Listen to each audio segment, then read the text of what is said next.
Hi friends, இப்போ இந்த வீடியோவில் நம்ம என்ன பார்க்க போகிறோம் அப்படின்னா நம்மக்கிட்ட ஒரு MI 75 inch வந்திருக்கு. இதில் என்ன ப்ராப்ளம் ஆகுது அப்படின்னு வந்து பார்த்தோம் அப்படின்னா வீடியோ ஓடுறப்ப நம்மளுக்கு வந்து ஜம்ப் ஆகிட்டு டோட்டலாக பிரச்சனை பண்ணுது. இப்போது இதெல்லாம் உள்ளேயெல்லாம் போய் ஒரு கொஞ்சம் நேரத்தில் வந்து பார்த்தீங்க அப்படின்னா ஃபுல்லாக ஜம்ப் ஆகிட்டு பேக்லைட் எல்லாமே ஆஃப் ஆகி எரியுது. இதுதான் இதனோட பிரச்சனை. இப்போ இந்த ப்ராப்ளமை வந்து என்னென்ன காமிச்சிட்டு இது என்ன மாதிரி மெத்தடில் சால்வ் பண்ணலாம் அப்படின்னு சொல்லி பார்க்கலாம்.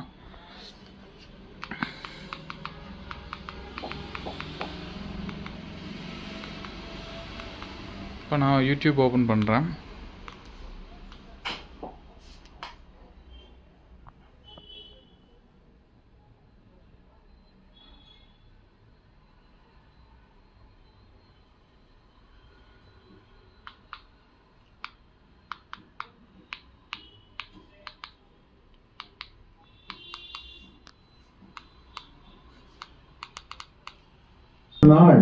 இந்த மண்ணுக்காக விளையாடணுமா?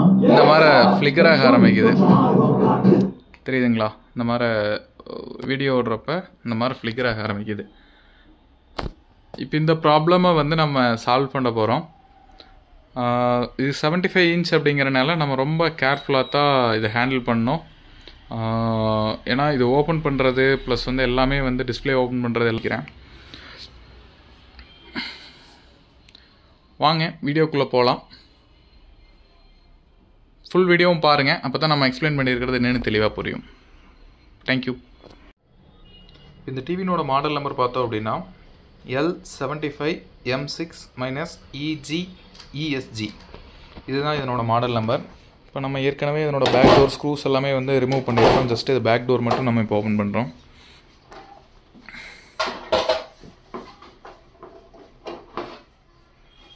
ஓகே, இப்போ இது வந்து செட்டாக நம்ம ரிமூவ் பண்ணிட்டோம்.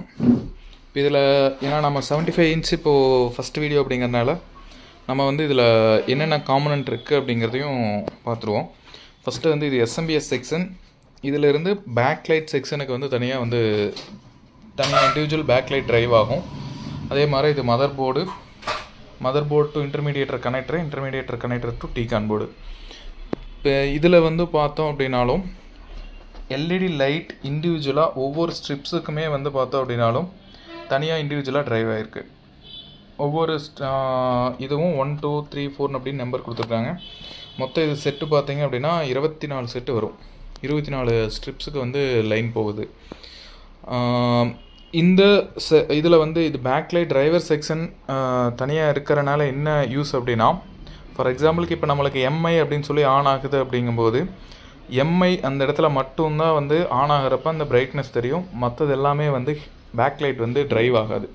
இண்டிவிஜுவலாக அந்த ஒவ்வொரு பார்ட்டையும் வந்து இது எக்ஸாக்டாக ட்ரைவ் பண்ணும். இப்போது அப்படி ட்ரைவ் பண்ணுறப்ப நம்மளுக்கு ஒன்றும் கிளாரிட்டி வைஸ்மே வந்து இம்ப்ரூவ்மெண்ட் இருக்கும். இதனோட ஸ்பெசிஃபிகேஷன் வந்து பார்த்தீங்க அப்படின்னா 120 Hz display, 4K panel, 120 Hz போட்டிருக்காங்க.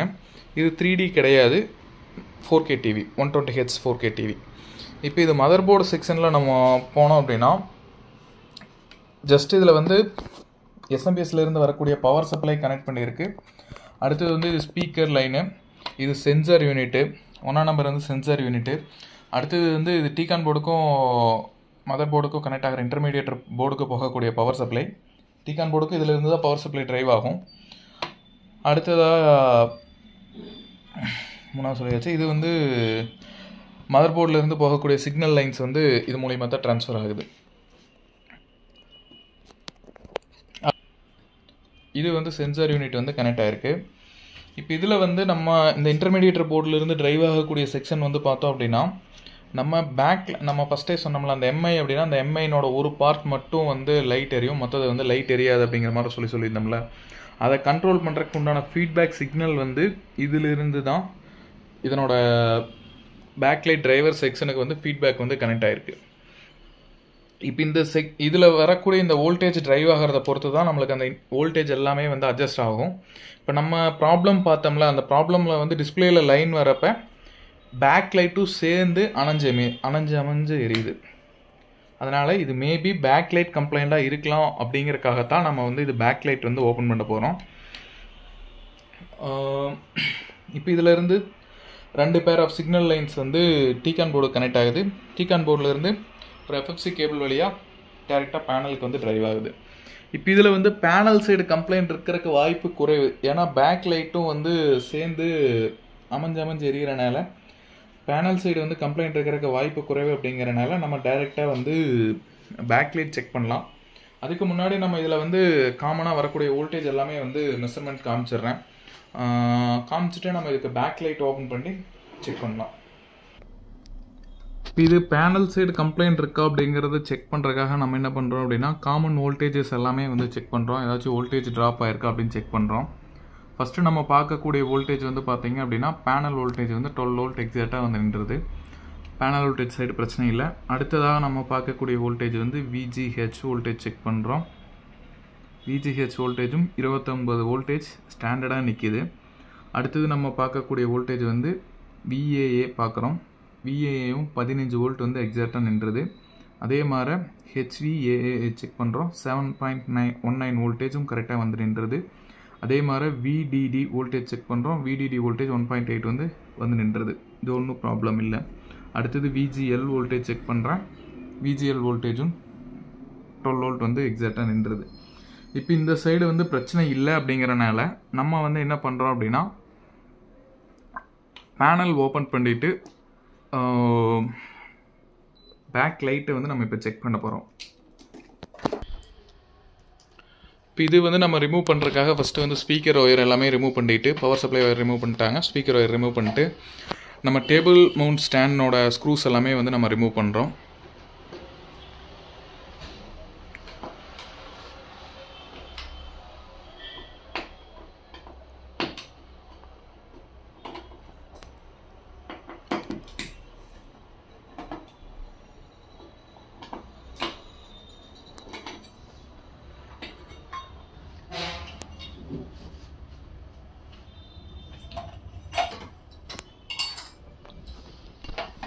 இப்போ அதே மாதிரி இதில் நான் சொல்லாமல் விட்டது வந்து பார்த்திங்க அப்படின்னா ஒய்ஃபையும் ப்ளூடூத் டிரான்ஸ்மிட்டரும் வந்து பார்த்திங்கன்னா சென்சார் யூனிட்லேருந்து பிரிஞ்சு செப்பரேட்டாக இந்த பக்கம் வந்திருக்கு. ஒன்று மட்டும் நம்ம மென்ஷன் பண்ணாமல் இருந்துச்சு முன்னாடி, அதனால் அது இப்போ மென்ஷன் பண்ணியாச்சு.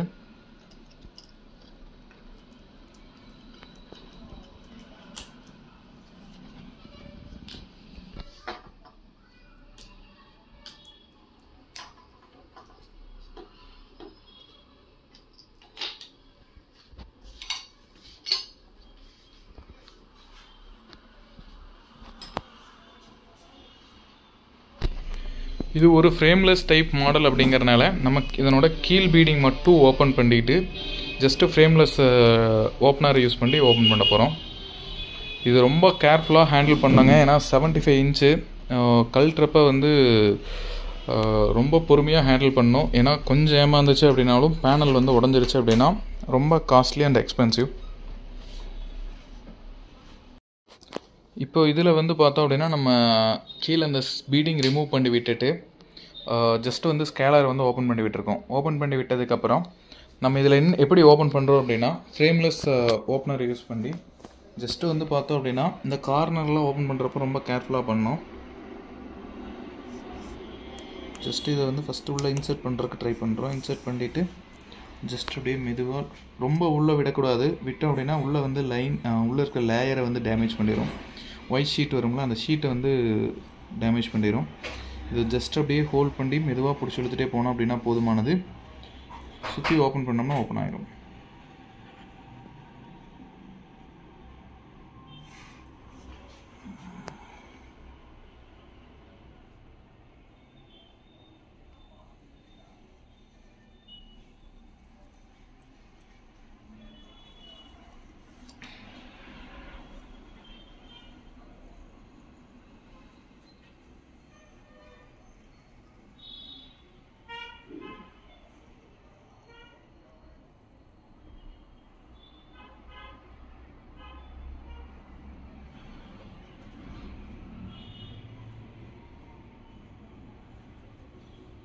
இந்த கார்னர் இது ஓப்பன் பண்ணுறதா ரொம்ப கேர்ஃபுல்லாக பண்ணுங்க. இப்போ நான் வந்து இது ஜஸ்ட்டு டேர்ன் பண்ணல, ஜஸ்ட்டு வெளியே எடுத்துட்டேன். இதை வந்து அப்படியே டேர்ன் பண்ணோம் அப்படின்னா கண்டிப்பாக பேனல் உடஞ்சிரும். ஆனால் ரொம்ப கேர்ஃபுல்லாக பண்ணணும். ஏன்னா ஃப்ரேம்லெஸ் டிவியை பொறுத்தளவு ஓப்பன் பண்ணுறது அப்படிங்கிறது ஒரு பெரிய பிரச்சனை. இந்த கார்னர் ஓப்பன் ஆயிடுச்சு. இதை நம்ம டைரெக்டாக வந்து அப்படியே வந்து உள்ளே வச்சு திருப்பணும் அப்படின்னா டிஸ்பிளே வந்து உடஞ்சிரும். அதனால் தனியாக எடுத்துகிட்டு மறுபடியும் தான் ஃபிட் பண்ணணும்.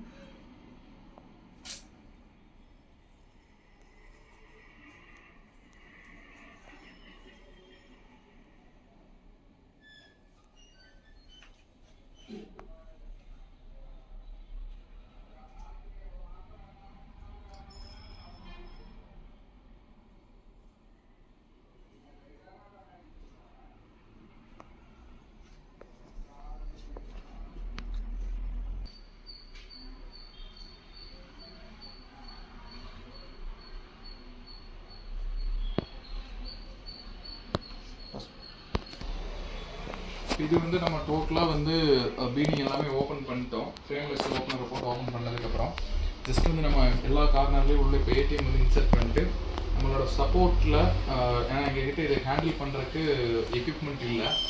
அதனால் வந்து நாங்கள் இதை ஹேண்டில் பண்ணுறதுக்கு 2 பேர் சேர்ந்து அதை தூக்கி வைக்கணும். அதனால் வீடியோ கரெக்டாக எடுத்து நாங்கள் இது பண்ண முடியல. உங்களுக்கு காமிக்கிறோம் உள்ளே என்ன இருக்குது, என்ன பண்ணுறோம் அப்படிங்கிறது எல்லாமே காமிக்கிறோம். பட் எடுத்து வைக்கிறது எங்களால் வந்து காமிக்க முடியாது. ஏன்னா ஆள் படுற குறையினால தான் எடுத்து வச்சுட்டு உங்களுக்கு என்ன இருக்குது அப்படிங்கிறது காமிக்கிறேன். இப்போ இது நம்ம வந்து பேனல் வந்து எடுத்ததுக்கப்புறம் ஜஸ்ட் இந்த பீடிங் மட்டும் ஓப்பன் பண்ணுறோம். ஓப்பன் பண்ணிட்டு அதே மாதிரி இந்த சைடு பீடிங்கும் நம்ம ஓப்பன் பண்ணோம்.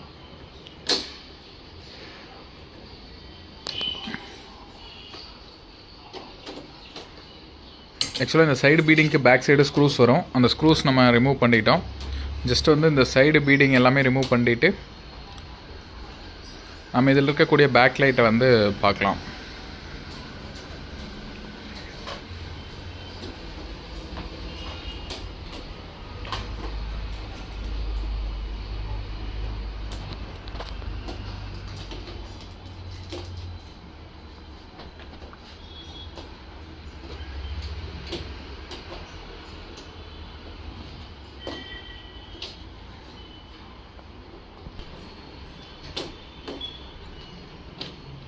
இப்போ இதனோட சைடு பீடிங் எல்லாமே நம்ம ரிமூவ் பண்ணிட்டோம்.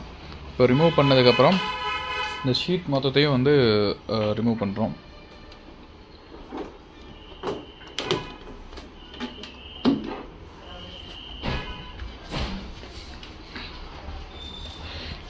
இப்போ நம்ம வந்து இந்த டோட்டல் எல்இடி தான் ரீப்ளேஸ் பண்ண போகிறோம்.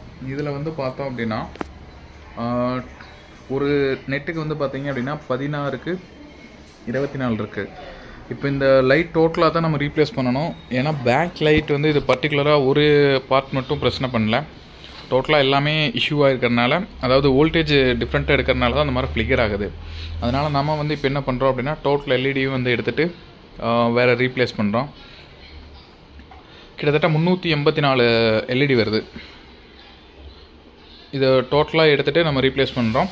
இது ரீப்ளேஸ் பண்ணுறதும் நம்ம வந்து டோட்டலாக முடிச்சுட்டு ஃபைனலாக என்ன மாதிரி வீடியோ அவுட்புட் வருது அப்படிங்கிறத தான் காமிக்கிறோம். ஏன்னா இது ஹேண்டில் பண்ணுறது ரொம்ப பிரச்சனையாக இருக்கிறனால தான் நம்ம பேனல் கழட்டுறதையும் நம்ம காட்ட முடியல, அதே மாதிரி பேக் பண்ணுறதையும் நம்ம வந்து காட்ட முடியல. சேம் இதே எல்இடி அவைலபிள் இருக்குது. அதனால் நம்ம இதவே ரீப்ளேஸ் பண்ணிட்டு உங்களுக்கு என்ன மாதிரி வருது, அவுட்புட் எப்படி இருக்குது அப்படிங்கிறத பார்க்கலாம்.